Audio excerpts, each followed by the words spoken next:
You can't talk about vocation without talking about prayer. Vocations depend on prayer 3 times over. First, a vocation is the fruit of prayer.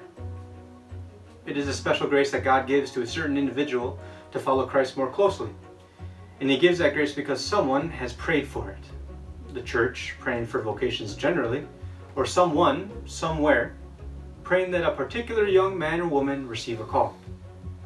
As Jesus said to His disciples, "The harvest is abundant, but the laborers are few. So ask the master of the harvest to send more laborers." He wants us to ask, is waiting for us to ask, and to ask like we really mean it. Next, vocations are received through prayer. Ordinarily speaking, there's no way someone will hear God's call unless he or she has a habit of prayer. Frequent, meaningful time alone, communing with God in silence. Prayer is the lifeblood of our relationship with God. And only in the context of a very healthy relationship, only in the context of a robust prayer life, will a religious vocation blossom and come to fruition.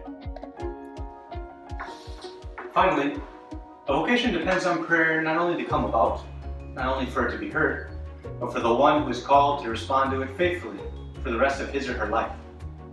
The phenomenon of a lost vocation is invariably the result of neglecting the life of prayer.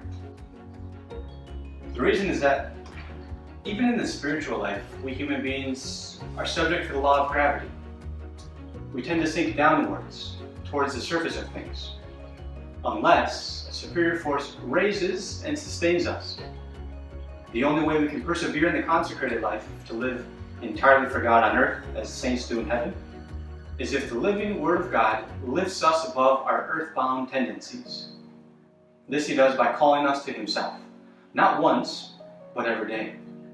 And that call comes and is received through prayer.